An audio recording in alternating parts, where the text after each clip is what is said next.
Let's just talk about the kind of crack that we witnessed in the equity market, sub 16K, and now we've recovered, but still staring at a cut of about 60 odd points on the frontline index. Just a couple of days ago, you said that the expectation is that the Nifty could drop sub 14,000 before this correction ends. Are you sticking to that thesis? Of course, that's right. Thanks for having me on the show. And I know for the extreme short term, the market could do two things. One of the two things. Basically, it could hold the March lows, and it could have a reasonable counter-trend rally that takes the market to 17,400, or it could make them break the March low and then bounce back. Basically, that's the short term. From the medium-term perspective, as I said earlier, and you pointed it out, this correction, in my opinion, is not going to get done unless the markets drop below 14,000.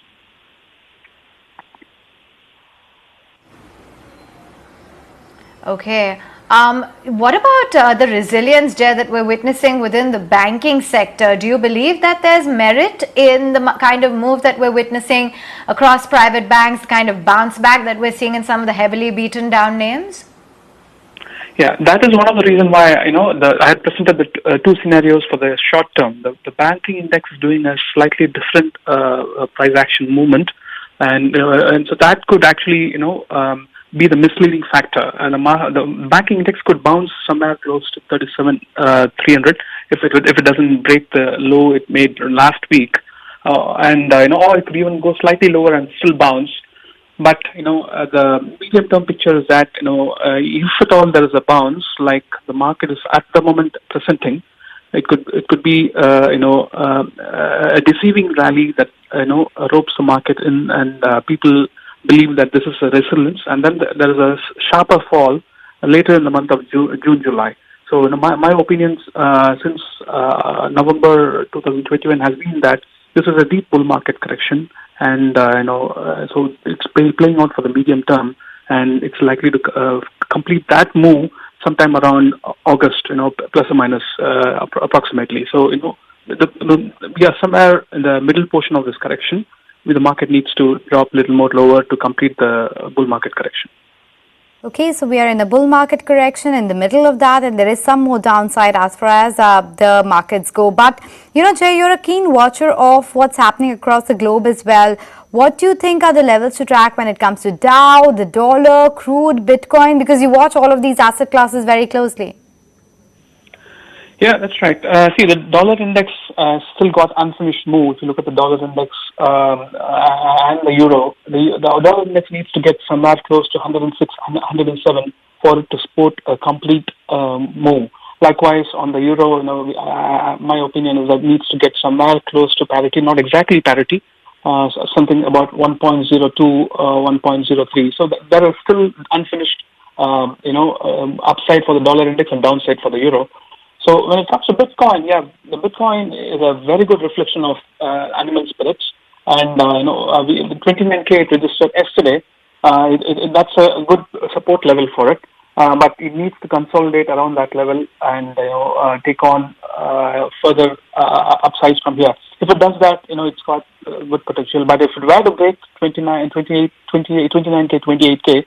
Then it gets very negative, but that's not my base case for the medium term. I'm bullish on Bitcoin, but let's see what it does. But the most important thing here is, the US 10-year yields, they have come to very close to 325 bips, the projection that I had from January last year for the medium term.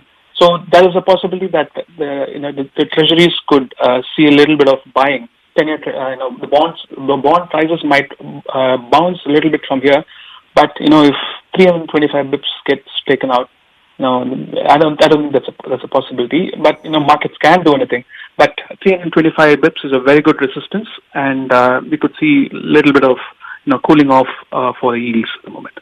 And Jai, what we are witnessing in the market is that it is the broader markets which is getting clobbered. Do you think when we get into this recovery, will the mid-cap index recover? Which are the pockets that you like? Is it the IT sector? Metals have been clobbered quite a bit. Which are the pockets you like at the moment? Okay, I'll put it this way. I'll put the support levels where I think these sectors should face considerable amount of support. If you look at the metals index, my projection has been about 5,200. I presented that about the first week of April. So the metals index needs to come close to 5,200 before it finds durable support. And when it comes to the IT index, I'm bullish on it for the medium term. I'm expecting that to drop somewhere close to 27K. So once it becomes a very attractive entry point for the medium-term investors. So right now, as I say, it's at 29K, and IT index is about 29K, and Nifty Metals Index is quite far from the 5,200 level. Likewise, if you look at the Nifty Small Cap Index, which is at about 8,800, it needs to go somewhere close to the 8,200 mark. So another 10% for the small cap index before it can be seen as a strong support area. So all of them have quite a bit of downside. So maintaining cash, even if you are interested in them from a medium to long term levels, presents attractive entry points if you can have that kind of patience. Having money in hand, not putting money into the market and then trying to be patient. That's how you generate excess return. You hold cash and then invest it at the right time.